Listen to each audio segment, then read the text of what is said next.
Hello students, स्वागत है आप सभी का हमारी एक नई सीरीज़ में जिसमें हम डिस्क्रीट मैथमेटिक्स को कवर कर रहे होंगे। इसमें हम जितने भी आपके यूनिट हैं उनको आपके क्वेश्चंस कर रहे होंगे, अच्छे अच्छे क्वेश्चंस कर रहे होंगे, बेसिक से लेवल एडवांस लेवल तक के क्वेश्चंस कर रहे होंगे।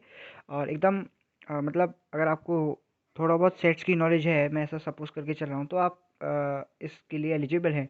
बट अगर आपको नेट शॉर्ट सेट्स की बिल्कुल भी नॉलेज नहीं है तो आप थोड़ा बहुत इस पर रिसर्च कर सकते हैं। इंटरनेट पे बहुत सारा कंटेंट अवेलेबल है, तो आप वहाँ से देख सकते हैं। ओके, तो इस कोर्स के लिए आपको मिनिमम कम से कम थोड़ा बहुत सेट्स की नॉलेज होनी चाहिए। सेट थ्योरी क्या होती है, सेट कैसे काम करता है, बट जितना मैं चाह हो सकता है थोड़ा बहुत यहाँ पे भी कवर करने की कोशिश करूँगा।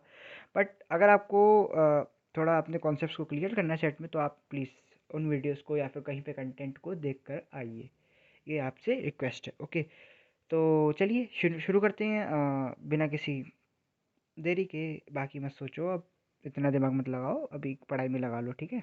तो सबसे पहले हमारा जो यूनिट 1 है, उसमें हमारा जो सबसे पहला टॉपिक है वो है set theory. Okay, then relation and then function. तो हम सबसे पहले सेट थ्योरी को कवर करेंगे। इस वीडियो में हम सेट थ्योरी के कुछ बेसिक कॉन्सेप्ट्स एंड देन कुछ लॉज को प्रूफ कर रहे होंगे, और अगली वीडियोस में, आने वाली वीडियोस में हम इसके कुछ क्वेश्चंस को और कर रहे होंगे और आगे समझ रहे होंगे। ओके, तो लेट्स स्टार्ट। तो सेट थ्योरी होती क्या है? बेसिकली एक सेट क्या होता है? अगर डेफिनेशन के हिसाब से देखें तो सेट क्या है? A set is a collection of well defined objects और it is generally represented by a capital letter. तो ऐसा फॉर एग्जांपल एक एग्जांपल लेते हैं, ठीक है। यहाँ पे एक बहुत बढ़िया टर्म यूज़ करेगी, वेल डिफाइंड ऑब्जेक्ट्स। अभी वेल डिफाइंड ऑब्जेक्ट्स का क्या मतलब हुआ? अब मान लीजिए आपको कोई सेट बनाना है, ठीक है। अब मैं बोल रहा हूँ कि आप सब्जी मंडी गए और आपको एक सेट बनाना है, वहाँ से जो सामान लेके आए। मान लो आप वहाँ से सब्जियाँ ले आए, ठीक है, तो वो एक तरीके का सेट हो गया। बट अगर आप सब्जियाँ भी ले आए, फ्रूट भी ले आए, तो वो एक तरीके का सेट नहीं हुआ। क्यों? क्योंकि अगर हम देखें तो सब्जी एक अलग तरीके के वेल डिफाइंड ऑब्जेक्ट्स हैं, ओके। और आपके जो फ्रूट्स हैं वो एक अलग तरीके के वेल डिफाइंड ऑब्जेक्ट्स हैं, तो ये दो अलग अलग सेट हो गए। बट अगर हम उनको मिक्स कर देंगे तो ये एक सेट नहीं होगा, ठीक है। तो यही चीज़ यहाँ पर है, क्या? एक वेल डिफाइंड ऑब्जेक्ट्स के कलेक्शन को हम सेट बोल रहे हैं। वेल डिफाइंड ऑब्जेक्ट्स क्या? जिनका एक ऑर्डर फिक्स हो कि भैया हाँ, यही चीज़ इस सेट के अंदर आ सकती है। जैसे कि सब्जी वाले सेट के अंदर मैं सब्जी ही डाल सकता हूँ, कोई फ्रूट या फिर कुछ और चीज़ नहीं डाल सकता। ओके, तो और जनरली हम इसको कैपिटल लेटर से डिनोट करते हैं मैथमेटिक्स में। और जैसे कि हम एक एग्जांपल देखें तो एग्जांपल में लिखा हुआ है सेट ए। हम यहाँ पे एक सेट मान रहे हैं कैपिटल ए, जिसका नाम कैपिटल ए है। Is a collection of all the natural numbers such as, जितने भी नेचुरल नंबर्स होंगे उन सब का कलेक्शन। अब नेचुरल नंबर्स कितने सारे हो सकते हैं? बहुत सारे हो सकते हैं, जैसे कि 1 2 3 4 ऐसे आगे तक बहुत सारे हो सकते हैं, इन्फिनाइट तो हो सकते हैं। तो उनका अगर हम कलेक्शन बनाएं तो वो एक तरीके का सेट ही होगा। ओके, तो यह हो गई सेट की बात, ठीक है। अगेन मैं बोल रहा हूँ, अगर आपको सेट को और क्लियर करना हो तो प्लीज़ कुछ ना कुछ कंटेंट कहीं ना कहीं से देख के आइए। ओके, आगे बढ़ते हैं। अब सेट को हम तीन तरीके से रिप्रेजेंट कर सकते हैं। कैसे कैसे वो हम देखते हैं, ठीक है। तो a set can be represented in three forms. Number one is roster form. Roster form मतलब कैसे?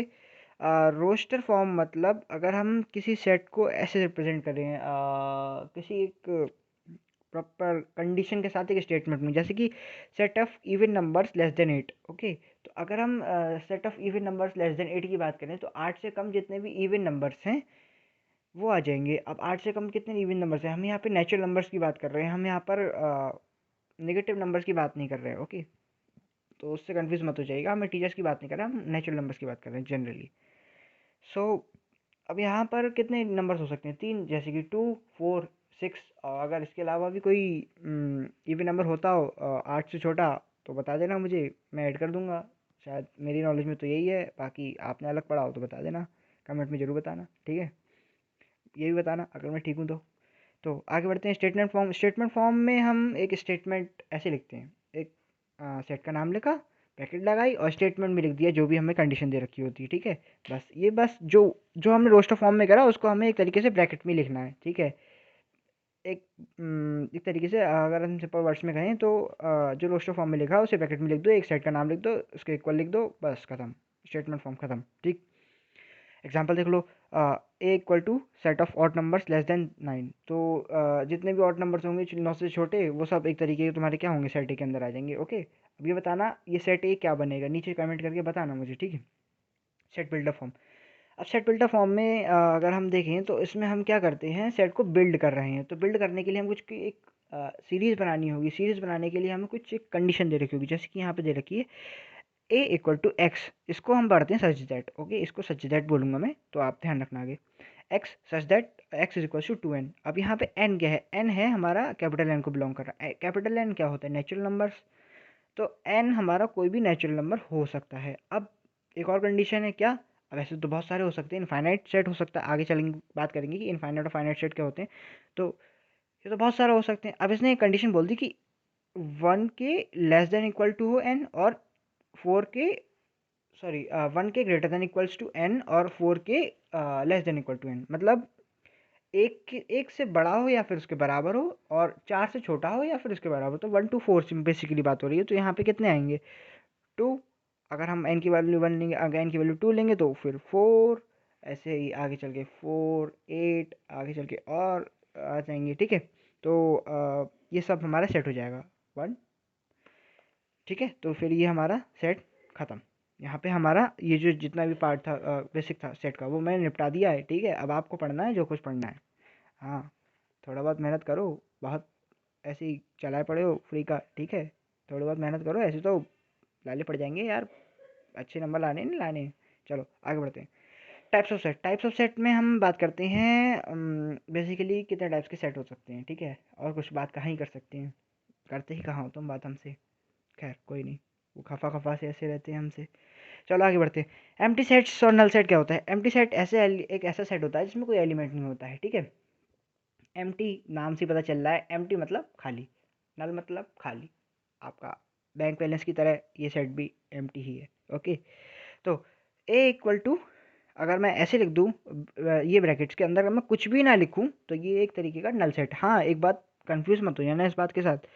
कभी कभी हम ऐसे लिख देते हैं कि एक ब्रैकेट लगाई, उसके अंदर फाइव लिख दिया और फिर ब्रैकेट क्लोज कर दी। मतलब अगर मैं इस ब्रैकेट के अंदर फाइव लिख दूँ तो वो एक नल सेट नहीं होगा, वो फाइव एक एलिमेंट की तरह वर्क करेगा इस सेट के लिए। फिर उसमें एक एलिमेंट हो गया जो कि है फाइव। ठीक है, अगर मैं बिना ब्रैकेट्स के फाइव लिख दूँ वो भी नल सेट को रिप्रेजेंट करता है। ठीक है, तो इस चीज़ को लेके कंफ्यूज मत हो जाना, ये अलग चीज़ है। ओके, ये एक नल सेट नहीं होगा।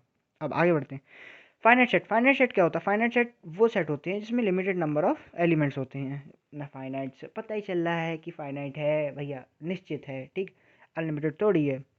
अब इनफाइनाइट सेट। इनफाइनाइट सेट वो होते हैं जिसमें इनफाइनाइट नंबर ऑफ एलिमेंट्स होते हैं। जैसे कि इनफाइनाइट हमारा ऊपर सेट बन रहा था, अगर हम यहाँ पे ये वाली कंडीशन ना देते तो यहाँ पर हमारा इनफाइनाइट सेट बन जाता। क्यों, क्योंकि हम चले चले आए, चले चले जाएंगे जब तक हमारे पास इन्फिनिटी नहीं आ जाता। ठीक है, और इन्फिनिटी तो कभी आता ही नहीं है। खैर, तो इसमें ऐसे देखो, X such that X is a set of all whole numbers. अब ऑल होल नंबर्स मतलब कितने हो सकते हैं, बहुत सारे हो सकते हैं, 0 1 2 3 4 5 6 7 8 ऐसे करके इनफाइनाइट तक हो सकते हैं। तो अगर हम इनकी बात कर रहे हैं तो फिर ये सब एक तरीके से क्या होगा, इनफाइनाइट सेट के अंदर जाएगा। ठीक है, अब आगे चलते हैं भाई, हम क्या देखते हैं कि इक्वल सेट।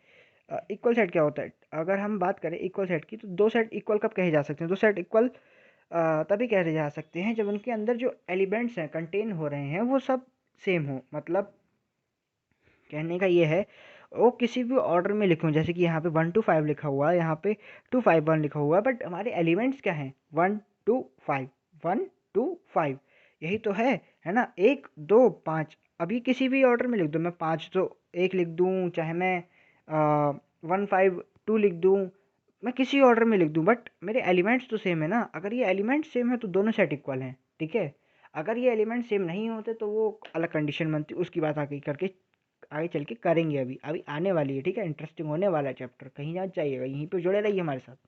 हाँ, समझ गए, कहीं और मत घूमने निकल जाया करो, वो गार्डन वार्डन में मत घूमा करो। अब इतना पढ़ लो, अब समझ में आ गई बात। सबसेट क्या होता है, चलो सबसेट क्या होता है।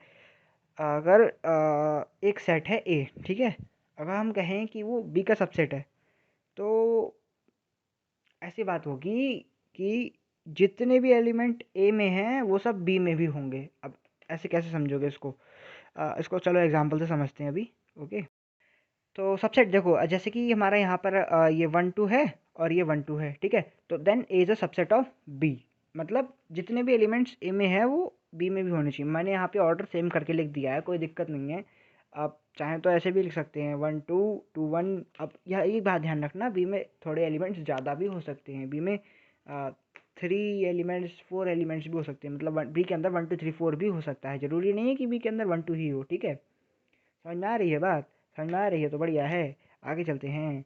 यूनिवर्सल सेट क्या होता है? यूनिवर्सल सेट वो होता है जिसके अंदर सारे के सारे सेट प्रेजेंट होते हैं, मतलब सारे एलिमेंट्स जितने भी सेट होंगे आपके पास गिवन, उसके सारे एलिमेंट्स जिसमें प्रेजेंट होंगे वो यूनिवर्सल सेट होगा। जैसे कि हम एग्जांपल देखते हैं।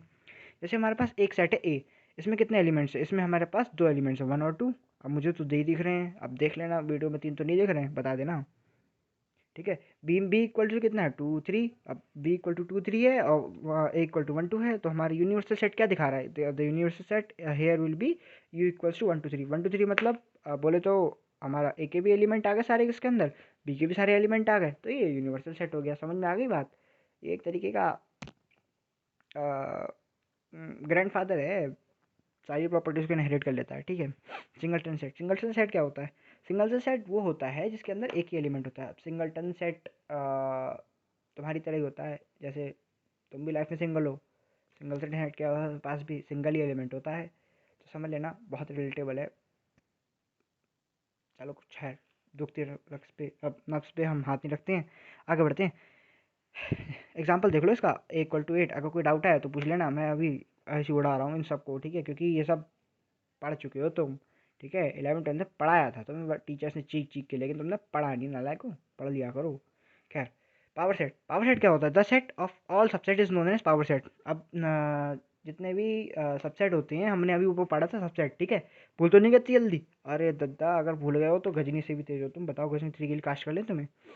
खैर, जितने भी पावर सबसेट सबसेट अभी बताया था, जित अगर एक ए एक सेट है हमारा और बी एक सेट है, ठीक है, तो जितने भी एलिमेंट ए के अंदर होंगे वो बी के अंदर भी होंगे। हो सकता है बी में ज़्यादा एलिमेंट्स हो, मे बी पॉसिबल, बट ए के जितने एलिमेंट है वो तो होंगे ही होंगे। ठीक है, तो आप देखो यहाँ पे क्या है, the set of all subsets is known as power set. ठीक है, किसी भी सेट के अंदर जितने भी एलिमेंट्स है वो तो उस पावर सेट के अंदर होंगे ही होंगे। हो सकता है और एलिमेंट्स भी हो सकते हैं। ठीक है, it also includes empty set. अब एम्प्टी सेट क्यों इंक्लूड कर रहा है? क्योंकि एम्प्टी सेट सबका एक सबसेट होता है। ये बात आपको अपने दिमाग में डाल लेनी है कि कोई भी सेट दिया हो, ठीक है, उसका एक सबसेट निश्चित है कि वो एम्प्टी सेट तो होगा ही होगा। बाकी की बात बाद में करेंगे एलिमेंट्स देख के। ठीक है, अब power set 2 to the power n से निकालते हैं। पावर सेट में कितने एलिमेंट्स होंगे वो डिपेंड करता है 2 टू द पावर n। मैं यहाँ पे लिखना भूल गया हूँ, बट मैं बता दे रहा हूँ। ठीक है, अब यहाँ पे 2 टू द पावर n है क्या?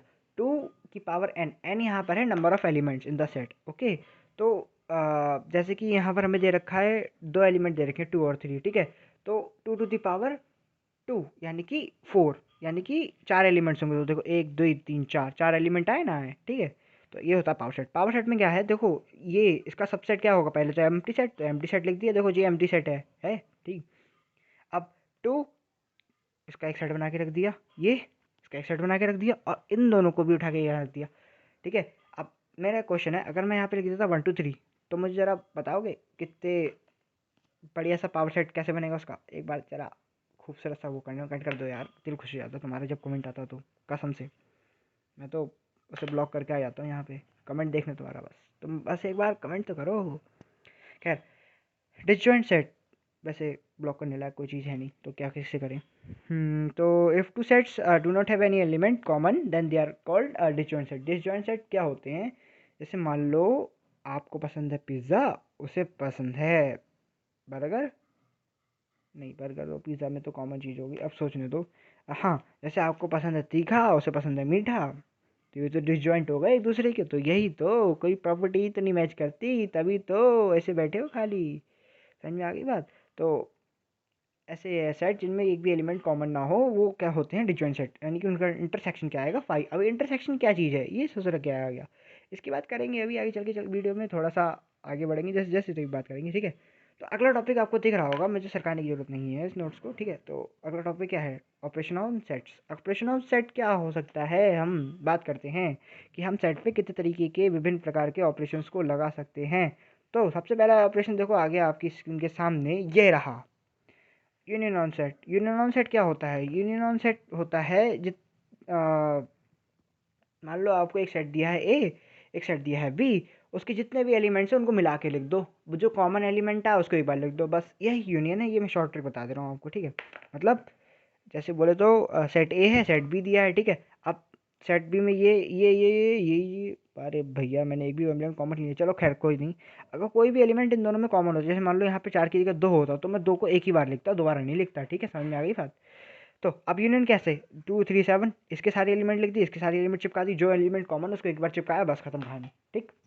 यूनियन ऑफ सेट हो गया। आगे बढ़ते हैं, इंटरसेक्शन ऑफ सेट आगे की बात करते हैं। फिर इंटरसेक्शन ऑफ सेट क्या होता है? इंटरसेक्शन ऑफ सेट में देखो, जितने भी एलिमेंट कॉमन है बस उन्हीं को लिखना है, बाकी के एलिमेंट्स को नहीं लिखना है। आप समझो बात को हमारी, ठीक है। The set of all elements which are common to all the given sets gives an intersection of set, denoted by, उसको यूज से जैसे नोट करते हैं, उसको उल्टे ऐसे करके ये सिग्नल होता है इंटरसेक्शन का, देख लो, ठीक है।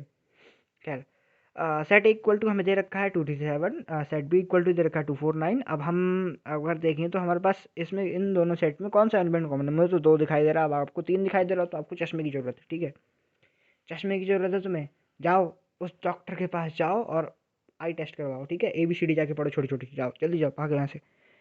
हाँ, बहुत फ़ोन चलाते हो, चश्मा लग ही जाएगा। खैर, इंटरसेक्शन में देखो, अब ये जो एलिमेंट कॉमन है उसको हमने 2 करके लिख दिया। अब अगला, अगला क्या है? अगला है डिफरेंस ऑफ सेट। अब मैं इसे उड़ा रहा हूँ, ठीक है, क्योंकि समझ जाओ, अगर अच्छे से पढ़ना है तो पढ़ लेना। और हाँ, नोट्स की बात मुझसे करना मत कमेंट में, जिसका कमेंट दिख गया मुझे नोट्स में, तो कसम से मैंने ब्लॉक कर देना उसको, ठीक है। और फिर समझ लेना, फिर देख लेना तुम वीडियोस, क्योंकि सारे नोट्स ये डिस्क्रिप्शन में अपलोड है, लिंक पे जाओ, क्लिक करो, डाउनलोड करो, PDF करो, प्रिंट निकालो, कुछ करो, मुझे मतलब नहीं है, ठीक है।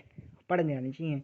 अब तुम चाहे उन्हें घोल के पी जाओ बॉर्नवीटा डाल के दूध के अंदर, या फिर प्रिंट निकाल के पढ़ लो, ठीक है। या तो रहने चाहिए नोट्स, और नंबर नहीं आए तो समझ लेना तुम, ठीक है। डिफरेंस ऑफ सेट क्या होता है? Difference between set S and set T is such that it has only those elements which are in set and not in set T। मतलब अगर मैं S और T का डिफरेंस निकालूं तो क्या होगा, जो डिफरेंस वाला रिजल्ट आएगा उसमें वही एलिमेंट्स होंगे जो S में है बट T में नहीं है। अब देखो, ध्यान रखना, क्या मतलब, अगर मैं A और B में डिफरेंस निकालूंगा तो A माइनस बी में वही एलिमेंट आएंगे जो A में है बट B में नहीं है। मतलब जो A के यूनिक एलिमेंट्स, अब A के यूनिक एलिमेंट कौन से? 1 है, 3 है, 7 है। देखो 4 तो इनमें कॉमन है, तो 4 हटा दो तो 1 3 7 आ जाएगा। अब हम इसको ऐसे भी लिख सकते हैं कि हम अगर एक यूनिवर्सल सेट बना लें, 1 2 3, सॉरी 2 नहीं आएगा,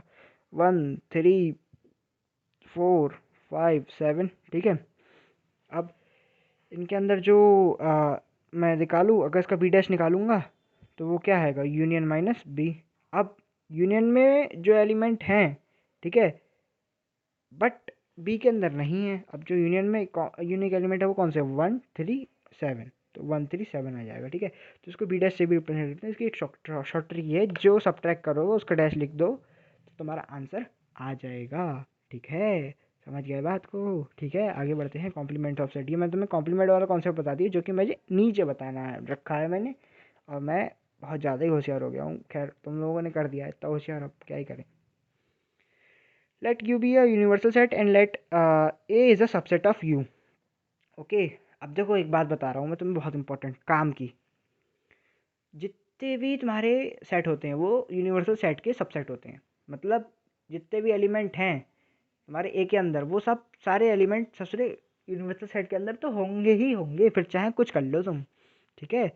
then the complement of A is denoted by U minus A, जो मैंने अभी पूरा ऊपर बताया वही सब है। देखो यू हमें गिवन है और ए गिवन है, ठीक है। अब ऐसे एलिमेंट जो यू में आए बट ए में ना आए, तो 3 और 5 हटा दो, बाकी सब लिख दो, 1 2 4 आ गया, खत्म कहानी, आंसर। देखो ऐसे पढ़ जाती है GSTL, ज़्यादा टफ थोड़ी है।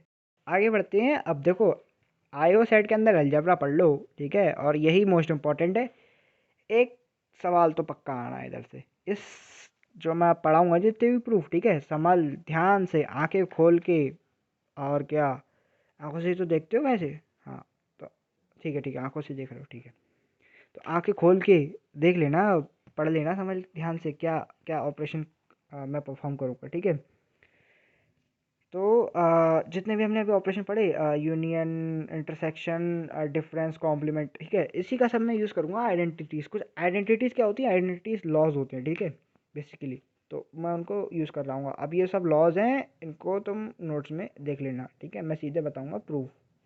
तो आप नीचे चलते हैं धीरे धीरे धीरे धीरे धीरे धीरे, ताकि तुम वीडियो पॉज करके भी देख सको कि कौन सा लॉ कहाँ पे लिखा हुआ है। ओके, अब मैं बता रहा हूँ तुमको प्रूफ, ठीक है। मैं बता रहा हूँ तुम्हें एक तरफ का प्रूफ, मतलब मैंने लॉस लिखे हैं दो, मतलब एक लॉ के अंदर दो दो चीज़ें हैं, ठीक है। मान लो कहीं पे इंटरसेक्शन है, कहीं पे यूनियन है, सेम लॉ, तो मैंने एक प्रूफ करा है, एक तुम खुद करना, ठीक है। हिंट मैं दे दूंगा, ठीक। अब जैसे मान लो यहाँ पे मैंने पहला ले लिया है एडम्पोटोलेंट लॉ, और उसमें A union A equal to A हमें प्रूफ करना है, ठीक है। लेट, तो हमने क्या करा, हमने मान लिया कि ए यूनियन ए एक तरीके का सेट है, ठीक है। ये सॉरी मेरा पेन वहाँ चला गया। ओके, ये हमारा एक सेट है, तो हमने माना कि एक्स एक एलिमेंट है जो हमारे इस सेट के अंदर बिलोंग कर रहा है। ओके, अब मैं यूनियन को और लिख सकता हूँ, मतलब मैं यूनियन को और लिख सकता हूँ, और इंटरसेक्शन को एंड लिख सकता हूँ, ठीक है। तो ये बात ध्यान रखना, कई बार काम आएगी। ओके, मैं यूनियन को और लिख सकता हूँ, और इंटरसेक्शन को एंड। तो मैं यहाँ पे यूनियन को तोड़ के और लिख दिया, ठीक है। मैंने सिंपल वेज में उसको अंग्रेजी में लाने के लिए, मुझे मैथ्स में अच्छा नहीं लग रहा था, तो मैंने और लिख दिया, ठीक। अब ये कह क्या रहा है, एक्स बिलोंग्स टू ए और एक्स बिलोंग्स टू ए। अब एक बात बताओ, जब तुम, चलो पीछे चलते हैं थोड़ा, जब तुम क्वेश्चन पेपर करते थे सॉल्व लॉन्ग क्वेश्चंस, ठीक है, टेंथ में, टेंथ के बोर्ड्स में, ठीक है, एग्ज़ाम था, अरे भाई साहब हालत ख़राब थी उस समय। तो उसमें जब तुम्हारे पास पेपर आया था, तो उसमें मान लो लॉन्ग क्वेश्चंस थे, तो उसमें मान लो तुम्हें दो क्वेश्चंस करने थे और चार क्वेश्चन दिए थे, है ना। तो मतलब ऐसे लिखा था क्वेश्चन वन, कुछ लिखा होगा एक्स वाई जेड और डब्ल्यू एक्स वाई, ठीक है। तो उन दोनों में से एक ही तो करते थे, मतलब अगर दो क्वेश्चंस के बीच में और लिखा होता तो एक ही तो क्वेश्चन करते थे, है ना, है कि नहीं। तो यहाँ पे हम यही तो बात कह रहे हैं कि अगर हमें ए और एक्स ए में लिखा है, चाहे एक्स ए में लिखा है और लिखा हुआ है, तो हम एक ही बार नहीं लिख सकते, एक्स बिलोंग्स टू ए लिख सकते हैं ना। तो हमने लिख दिया, और ये अगर हम ये लिख देंगे एक्स बिलोंग्स टू ए, ठीक है, तो हम क्या प्रूव कर देंगे कि A union A is a subset of A. अब ये सबसेट कैसे लिख दिया मैंने, ये बात कैसे आ गई, तो मैं ये समझा दे रहा हूँ। अभी मैंने सबसेट की डेफिनेशन बताई थी, मैंने बताया था अगर ए का कोई एलिमेंट है, मान लो एक्स, ठीक है, ठीक है, एक्स कोई एलिमेंट है जो कि ए में है, ठीक, और एक्स कोई एलिमेंट है वो बी में भी है, तो A is a subset of B, है ना, है कि नहीं। क्यों, क्योंकि ए के जितने भी एलिमेंट है वो बिलोंग करने चाहिए बी के अंदर, बी के अंदर अगर बिलोंग करेंगे तभी तो ए सबसेट होगा बी का, है ना। यही बात बताई थी, तो यही बात मैंने यहाँ पे भी बताई थी, क्या, कि अगर मेरा एक्स इसका एलिमेंट है, एक्स मेरा इसका भी एलिमेंट है, तो ये इसका, सॉरी, ये इसका सबसेट हो जाएगा। समझ में आ गई बात। अच्छा चलो फिर से बता दे रहा हूँ। मैंने क्या माना, ए यूनियन ए का एक एलिमेंट है एक्स, ठीक है, यूनियन को मैंने लिख दिया, और अब और लिखो, और लिखा हुआ, और ये एक ही चीज़ दो बार रिपीट हो रही है, तो मैंने एक बार लिख दी, ठीक है। वही और लिखा होता तो दो क्वेश्चंस को एक बार करते थे, वहीं पे यहाँ पे कर लिख दिया, ठीक। अब ए यूनियन ए को मैंने सबसेट लिख दिया, क्यों, क्योंकि एक्स अगर इसका भी एलिमेंट है और इसका भी एलिमेंट है, तो ये इसका एक सबसेट हो गया, क्योंकि क्यों, सबसेट की डेफिनेशन से, ठीक है। अगर सबसेट की डेफिनेशन भूल गए हो तो जाओ पढ़ के आओ पीछे, जल्दी भागो यहाँ से। अब सिमिलरली हम क्या कह सकते हैं, सिमिलरली हम ये कह सकते हैं कि अगर हमारा एक्स ए को बिलोंग कर रहा है, हम उल्टा लेके चलेंगे। अब हमने मान लिया कि एक्स ए को बिलोंग कर रहा है, ठीक है। अब हमारा एक्स ए को बिलोंग कर रहा है, तो हम दो बार भी लिख सकते हैं, एक्स बिलोंग्स टू ए और एक्स बिलोंग्स टू ए। अरे, जो मैंने अभी पीछे लिखा उसी को नीचे से ऊपर लिखना शुरू करो, तो रिवर्स स्टाइल में, ठीक है, थोड़ा सा दिमाग लगा के अपना, हो प्रूफ हो जाते हैं वाले, ठीक है। एक ही तरफ से ध्यान लगाना पड़ता है बस। अब देखो, एक्स बिलोंग्स टू ए लिखा हुआ, अब मैं एक्स बिलोंग्स टू ए और एक्स बिलोंग्स टू ए लिख दूं, बात तो एक ही है, कोई दिक्कत, कोई परेशानी, कोई तकलीफ नहीं ना, होनी भी नहीं चाहिए। तो अब जब कोई दिक्कत नहीं है, तो इसका मतलब, और का मतलब क्या होता है, और का मतलब होता है यूनियन, तो मैंने यूनियन करके लिख दिया। तो अब अगर मेरा एक्स ए का एलिमेंट और एक्स इसका भी एलिमेंट है, तो ये क्या बात होती है, ये बोल रहा है कि A is a subset of A, इसका सबसेट हो जाएगा। हो जाएगा, नहीं हो जाएगा, अरे कैसे ना होगा, हम कर रहे हैं तो होगा कैसे नहीं, ठीक। अब ये जब प्रूफ हो गया, तो अब सेट की एक बहुत बढ़िया बात होती है, सेट की बात ये होती है कि दो सेट कब इक्वल होते हैं, मैं अब तुमको पूरी कंडीशन बता रहा हूँ। अगर ए बी का सबसेट है, ठीक है, और बी ए का सबसेट है, मतलब A is a subset of B and B is a subset of A, then A equals to B. ये हमारी कंडीशन होती है। ये बात ध्यान रखना। क्या? अगर एक सेट दूसरे सेट का सबसेट है और दूसरा सेट पहले वाले सेट का सबसेट है, तो पहला सेट इक्वल टू दूसरा सेट हो जाएगा। वही बात मैंने यहाँ पे लिख दी। पहली इक्वेशन बनी थी इक्वेशन नंबर 1 और ये इक्वेशन नंबर 2, तो ये दोनों साथ में लिख दिए। मतलब अब ये इससे हम ये प्रूव कर सकते हैं कि A union A equal to A हो जाता है। ओके, समझ में आ गई बात? ठीक है, मैंने पहला वाले में टाइम ले लिया है लंबा। ठीक, अब मैं आगे फटाफट फटाफट बताते चले जाऊंगा। ठीक है, तो ध्यान रखना यहीं पे, इधर उधर मत देखो। सौंदर्य दर्शन तो होता रहेगा भाई बाद में। अरे कहाँ देख रहे हो ना, वो नहीं, यहाँ पे। हाँ, अब एसोसिएटिव लॉ में हम प्रूव करने जा रहे हैं ए यूनियन बी इज का ए यूनियन बी का whole union with C is equal to A union whole B union C का होल यूनियन विद ए। ठीक है, तो हम ये प्रूव करने जा रहे हैं। तो हमने क्या करा, राइट हैंड साइड पकड़ी, इसको एक्स के एक्स बिलोंग्स टू एक्स एक एलिमेंट मान लिया जो इसने पूरे सेट के अंदर बिलोंग कर रहा है। ठीक है, अब इसको तोड़ेंगे। हमने अंदर वाले को तोड़ा, एक्स बिलोंग्स टू ए हमने यहाँ पे लिखा, और x belongs to b। Okay, x belongs to a और x बिलोंग्स टू b लिख दिया, और अब इसको भी तोड़ दिया तो x और x बिलोंग्स टू c। क्यों? क्योंकि हमें तीनों के लिए लिखना है, तो ये बात लिख दी हमने। ठीक, अब हमने ब्रैकेट की खोल, ठीक, ब्रैकेट खोल दी तो ये लिख दिया। अब इसे ब्रैकेट हटा के बहुत बढ़िया करा। अब हमने क्या करा, हमने इसको और इसको ब्रैकेट में ले लिया। ठीक है, अब देखो ध्यान से, इसको ब्रैकेट लेने से फायदा क्या हुआ, हमने ये वाला और को लिख दिया यूनियन। सही है? सही है ना? है? अरे सही है भाई, हम कर रहे हैं ना, बता रहे हैं। एक्स बिलोंग, अब इसको यूनियन लिख दिया, और फिर अब अगली बार में इसको लिख देंगे। ठीक, अब अगली बार में इसको लिख दिया तो एक्स बिलोंग्स टू दिस। ये वाली बात प्रूफ हो गई। अब ये वाली बात हो गई, अब ये वाली बात हो गई, तो ये इसमें भी आ रहा है, इसमें भी आ रहा है, देखो दोनों, तो ये इसका सबसेट हो जाएगा। यही बात मैंने यहाँ पे लिख दी। ठीक है, अब जब मैंने यही बात यहाँ पे लिख दी, तो अगली बार में हम इसका जस्ट उल्टा करते चलेंगे। उल्टे में क्या, x belongs to A union bracket B union C. अब A union B union C को हम कैसे फिर से लिख सकते हैं, यूनियन को और लिख दिया, और लिख दिया, फिर ब्रैकेट खोल दी, ब्रैकेट खोल दी, तो यहाँ पे आ गया। अब हमने क्या करा, दूसरी जगह ब्रैकेट लगा दी। पहली बार में एंड ने इधर लगाई थी, अगली बार में हम यहाँ लगा देंगे। क्यों? क्योंकि हम इसकी मदद से उसको हमारा सबसेट प्रूव कर देंगे। अब यहाँ ब्रैकेट लगा दी तो x belongs to A union B और x बिलोंग्स टू सी, तो ये बात यहाँ पे लिख दी। अब x belongs to A union B का होल यूनियन विथ सी। अब ये सबसेट प्रूफ हो गया यहाँ पर, देखो। ठीक है, जब यहाँ पे ये सबसेट प्रूफ हो गया, ये ना, ये यहाँ पर करेक्शन कर लेना, ये यहाँ पर सबसेट है एक तरीके से। ठीक है, बिलोंग्स टू नहीं है, बिलोंग्स टू गलत लिख गया, ये सबसेट है। ओके, नोट्स में भी करेक्शन कर देना। ओके, अपने आप ही कर लेना, मैं नहीं कर रहा अब। तो ये हो गया। अब इक्वेशन 1 और 2 से हम इसको इसके इक्वल लिख सकते हैं। अब ऐसे ही आगे बढ़ते हैं, कुछ और लॉस को भी देख लेते हैं कैसे होते हैं वो।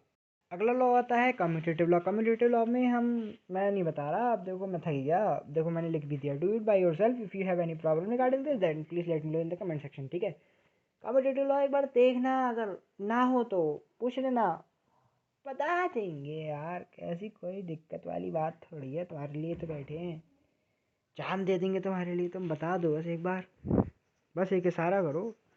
खैर, डिस्ट्रीब्यूटिव, डिस्ट्रीब्यूटिव मैंने इसलिए ले लिया, ये भी मेरा मन नहीं था बताने का, बट मैंने सोचा कि चलो एक बात इंटरसेक्शन वाला क्वेश्चन बता देता हूँ कि किस तरीके से होता है, तो डिस्ट्रीब्यूटिव मैं बता दे रहा हूँ। बाकी पीछे के जो लॉज हैं उसमें मैंने कुछ ध्यान रखना, मैंने घबलेबाजी करी है। ये इसका इसका एक छोटा भाई, इसका दूसरा भैया दिखेगा उसमें, पीछे देखना नोट्स में, इसमें लिखा हुआ होगा उसमें, उसको खुद प्रूव करना है तुम्हें। ठीक है, तो अब ये वाला कैसे करेंगे, देखो वही सेम प्रोसीजर। इसको लिया, इसको मान लिया x बिलोंग्स टू दिस। ठीक है, अब A union B intersection C. अब ध्यान से सुनना मेरी बात को, A union B intersection C, तो यहाँ पे मुझे एक लाइन लिखनी चाहिए जो कि मैंने लिखी हुई है। ठीक है, x बिलोंग्स टू ए और x belongs to B intersection C. मैंने इसको नहीं खोला, खाली ए यूनियन इसको खोल दिया। ठीक है, यूनियन को हटा के यहाँ पे ये खोल दिया। अब मैं ये भी लिख सकता हूँ x बिलोंग्स टू ए और x बिलोंग्स टू ए। अभी हम प्रूफ करके आए पीछे, तो हम ये भी हाथ से लिख सकते हैं वहाँ से ये बात। ठीक है, और ये तो अपना चल ही रहा है वैसा। अब मैंने क्या करा, इंटरसेक्शन को एंड में लिख दिया। देखो एंड लिखा है यहाँ पे, दिख रहा है, दिख रहा है एंड। हाँ, तो ये एंड लिखना है बस उसमें भी। ठीक है, ऐसे ही करना है। अब अगर हमारा ये इसको बिलोंग करेगा, सॉरी, अब हम क्या करेंगे, x बिलोंग्स टू ए है और x बिलोंग्स टू ए और x belongs to B and x belongs to C. अब ध्यान से देखना, इसको इसको पेयर बना के लिख दो, ठीक है। इसका इसका पेयर बनाया और इसका इसका पेयर बना दिया यहाँ पर, ठीक है। ध्यान रखना, इसका और ये और इसके साथ और यहाँ लिख दिया, इसका और ये और यहाँ पे और ये लिख दिया, ठीक। और बीच में एंड लगा दिया, बीच में एंड लगा दिया। अब एंड कहाँ से आ गया, अब तुम कहोगे एंड कहाँ से आ गया, ये सोच रहा कौन सी वाला है। तो समझो बात की गंभीरता को, इसको और इसको पेयर बनाओगे तो यहाँ लिख दोगे। अब अगर हम ए यूनियन बी लेंगे, अगर हम इंटरसेक्शन निकालेंगे ए यूनियन सी का, तब वही तो प्रूफ करना है हमको। यहाँ पे देखो, तो अपने कन्वीनियंस के लिए हमने यहाँ पे लिख दिया। वैसे कन्वीनियंस नहीं यार, ऐसे मतलब कॉमन सेंस लगाना पड़ता है यहाँ पर थोड़ा सा, जो कि आई गेस थोड़ा सा कम है तुम्हारे पास, बुरा मत मानना, कोई नहीं। मेरे पास भी कम है, वैसे मेरे पास तो है ही नहीं। खैर, तो यहाँ पे हम एंड लिख देंगे, ठीक है। अब और को यूनियन लिखते हैं, हमें पता, और एंड को इंटरसेक्शन। तो हमने ये वाला, अब देखो यहाँ पे नीचे ये वाला इसके सबसेट को प्रूव कर दिया। क्यों? क्योंकि हमने ये लिया था ये और ये आ गया, ठीक है। ये और ये बिलोंग कर रहा है, तो फिर ये बात वही हो गई। अब सिमिलरली हम वही प्रूफ कर देते हैं, देख लो एक बार, अगर कोई डाउट आए तो बता देना, ठीक है। मैं एक बार दिखा दे रहा हूँ तुम्हें, 2-3 सेकंड। 1 2 3 4 5, चलो ठीक है, अब आगे बढ़ते हैं। अब थोड़ा सा इंपॉर्टेंट चीज़ है डिमॉर्गन। डिमॉर्गन्स में क्या होता है, डिमॉर्गन थ्योरम तुम एक शॉर्ट ट्रिक है, change, sorry, break the line change the sign, okay. ये बात याद रखना, break the line change the sign. अब इसमें हम क्या करते हैं, जो लाइन यहाँ पर मतलब कॉम्प्लीमेंट को रिप्रेजेंट करती है, और साइन मतलब यहाँ पर हमारे लिए इंटरसेक्शन और यूनियन को रिप्रेजेंट कर रहा है। तो हम यहाँ पे पहला लॉ क्या है, हमें ये प्रूव करना है ए यूनियन बी का होल का dash equal to A dash intersection B dash, okay. तो अब जब भी हमारा कभी भी कॉम्प्लीमेंट का केस आएगा तो थोड़ा सा ध्यान रखना इस बात का, क्या कि अगर हम कॉम्प्लीमेंट लिख रहे होंगे तो इसका मतलब होगा नॉट बिलोंग्स टू, ठीक है, डज नॉट बिलोंग्स टू। तो सबसे पहले तो हम ये मानते हैं कि एक्स इसको बिलोंग कर रहा है, ये जो राइट लेफ्ट में राइट में हमारा, ठीक है। अब अगर हम इसको लिखेंगे, इसको हटाएंगे, इस कॉम्प्लीमेंट को हटाएंगे, तो फिर हम यहाँ पर डज नॉट बिलोंग्स टू लगा देंगे, और ये तो ऐसे ही चलेगा, ठीक है। अब ये ध्यान रखना, अगर डज नॉट बिलोंग्स टू लगा है तो जो साइन है उसका उल्टा लिखा जाएगा। अगर डज नॉट बिलोंग्स टू लगा हुआ है तो जो साइन है उसका उल्टा लिखा, अगर डज नॉट बिलोंग्स टू लिखा हुआ है तो जो साइन है उसका उल्टा लिखा जाएगा। 3 बार बुलवा दिया मुझसे, अगर अब भी गलती कर दी तो बहुत मारूंगा, ठीक है, समझ गए। अब अगर मैं ये डज नॉट बिलोंग्स टू को हटाना चाहूँ तो इसको लिख सकता हूँ डैश, इसको भी लिख सकता हूँ डैश।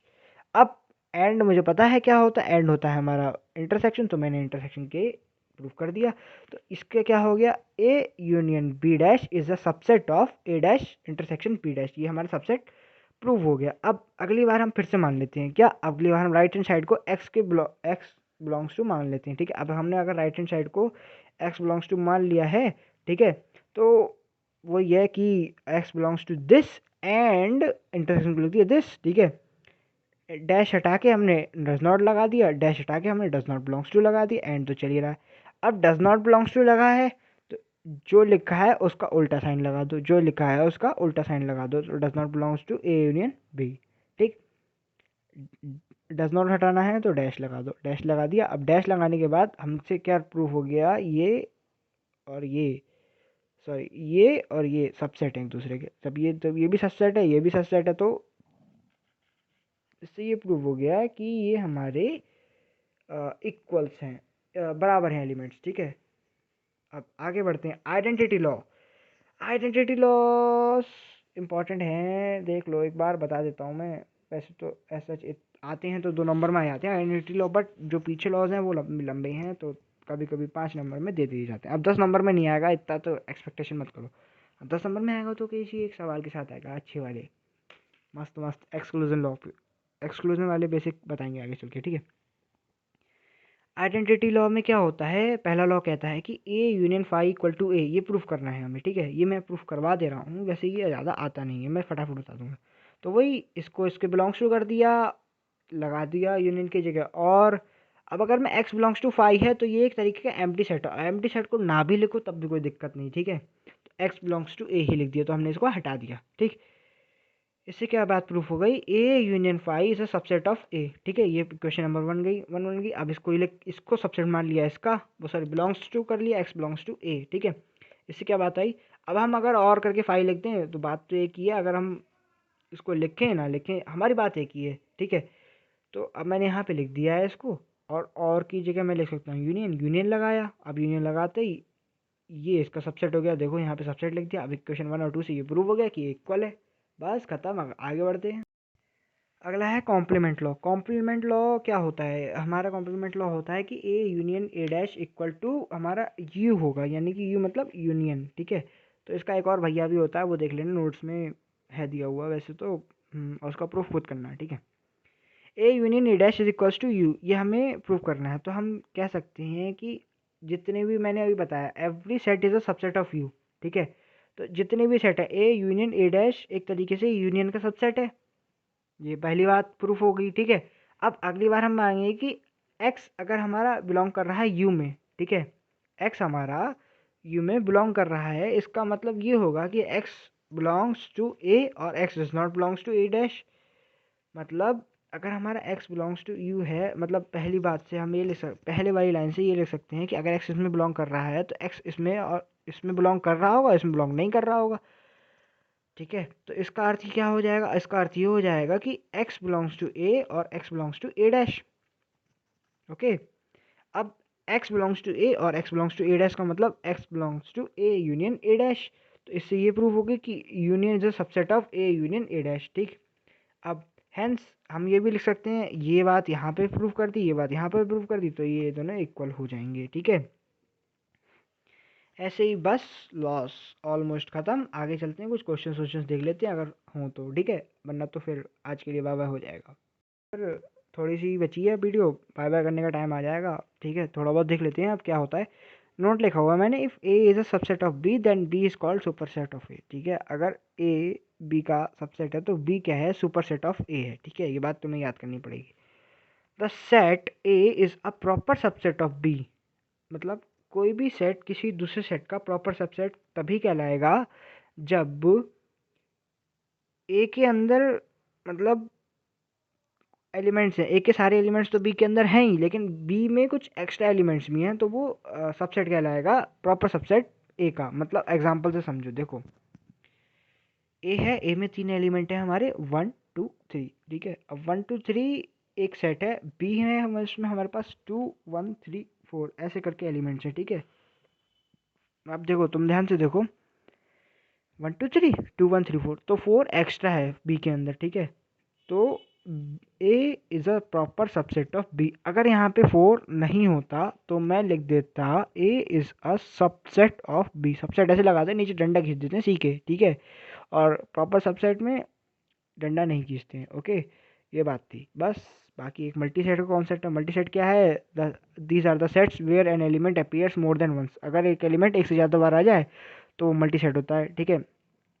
तो ये देख लो, एक कितनी बार आया, 3 बार, 2 कितनी बार आया, 2 बार, 3 कितनी बार आया, 1 बार। तो ये क्या कहलाती है, मल्टीप्लिसिटी कहलाती है किसी भी मल्टी सेट की, कितनी बार कोई एलिमेंट रिपीट हो रहा है इसी सेट के अंदर, ओके। तो फिर आज के लिए इतना ही रखते हैं, काफ़ी लंबी वीडियो हो गई, इसके लिए सॉरी। और बाकी पढ़ते रहो, अब जो लॉज हैं वो करो, बैठ के पढ़ाई करो, सौंदर्य दर्शन कम करो और पढ़ते रहो। बाकी कोई दिक्कत है तो बताना कमेंट सेक्शन में, ठीक है। Thank you.